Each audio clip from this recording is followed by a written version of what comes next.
This is TWiT. But I do want to talk a little bit about the Daily Stormer, the Nazi website, which was Google. First, GoDaddy kicked them out, said you can't register a domain here.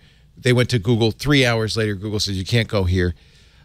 We have a sponsor. We had a sponsor, Cloudflare, that got a lot of heat because they said we will continue to protect them as we do everybody, including ISIS, because we provide a DDoS service that is ecumenical. It doesn't. We don't. It's not about protecting the content. It's just about. And there's a big debate. And the EFF weighed in on Cloudflare's side, which is interesting, and against Google and GoDaddy. Yep. And I have got. Since we have such a great panel here, a smart group here, I kind of want to know what you all think about that, because this I think is related. Yeah. We have said free speech, with very few exceptions. And yet now we have big companies deciding who gets to speak. So, did I describe this situation accurately? You know, if I may, Leo, I'd like to describe what the real issue is, because there's a lot of people talking about lots of different things. Okay. So, companies like Google or Cloudflare or other companies GoDaddy do censor whatever they do. For example, best example is child pornography. Everybody condemns it. Right. This is not something that should be allowed to flourish on the public internet.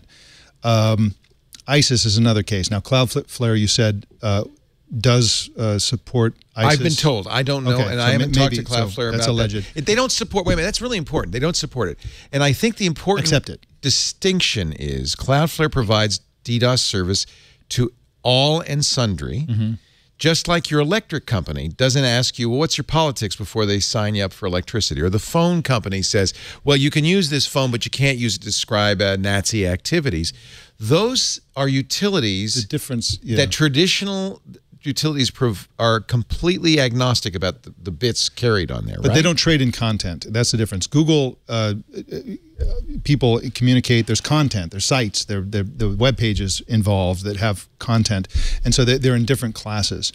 The EFF is coming out against the Googles and the Facebooks and so on for shutting down Nazi groups, alt-right, et cetera, et cetera. Right. So to me, the question is, we understand intuitively that you can't provide, and we don't provide access for ISIS or child pornographers to have groups on Facebook or to have. That seems reasonable, right? I think most people agree with that. That seems reasonable, right? And the reason, to the degree they're able. I mean, when you've got 1.5 billion or 2 billion, and the reason isn't customers, speech. It's not opinions about child pornography. Is that we feel that actually creates a harm to real people, physical harm. And ISIS is the same case. So the question is, do Nazi and white supremacist sites lead to harm? Now, a lot of the speech that takes place on the Storm, whatever they are, is innocuous. They're actually talking about policies, immigration policies. They have their opinion, and that kind of speech should be protected. But the question is when they say, let's go and light crosses, let's go intimidate so-and-so, let's shut down other people's free speech, let's go kill people, let's go do this, that, and the other thing. That seems to me to cross into that territory of the speech is actually yelling fire in a theater. You're threatening harm to real people physically, and that's the line. So I'm Jewish, so this Nazi stuff is kind of personal, and I've read all about the history of the Holocaust, and I won't get into that. But I mean, this kind of speech definitely led to a lot of violence, clearly, and I think that the meaning of free speech has been distorted again and again. It's supposed to mean that you legally can say whatever you want to say. It doesn't mean people have to like what you say. It doesn't mean companies have to do business with you. But instead, it's been used in a way that it's just not accurately portrayed. No company should have to allow a Nazi site unless they have, I guess, a monopoly. I don't think these people should go to jail for saying their hateful thoughts, because I do believe in free speech in America, but I don't think that they should, I don't think Google should have to do business with them. I don't think Cloudflare should have to do business with them. I don't see why free speech has been equated to mean something just entirely different than what it's supposed to Should mean. Cloudflare be... Let me read... I actually am torn. But let me read what the EFF said. And I am a strong supporter of the EFF, and they are a strong supporter of free speech. Now, I should point out the ACLU just recently said, we are not going to defend Nazis if they bear arms or advocate violence. We don't... That's a change in the ACLU's policy, by the way. Yeah. This is what the EFF says. We strongly believe what GoDaddy, Google, and Cloudflare did here was dangerous. That's because even when the facts are the most vile, we must remain vigilant when platforms exercise these rights, because internet intermediaries, especially those with few competitors, control so much online speech, the consequences of their decisions have far-reaching impacts on speech around the world. And at EFF, we see the consequences firsthand. Every time a company throws a vile neo-Nazi site off the net, thousands of less visible decisions are made by companies with little oversight or transparency.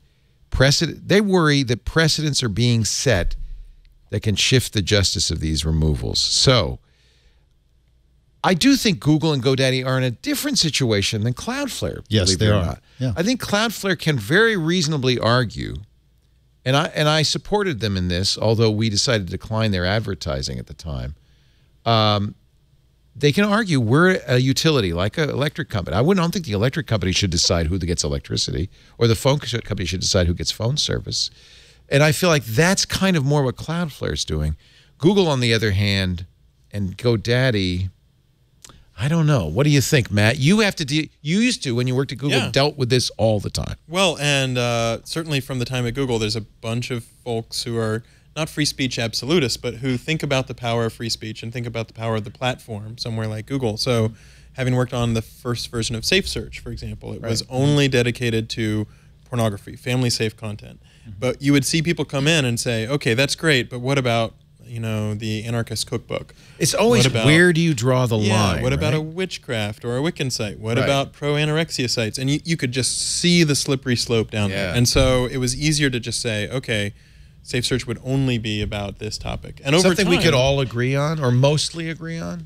No one's going to agree 100%. But look at Twitter. Twitter, the free speech wing of the free speech party, right? And look at how out of control it got.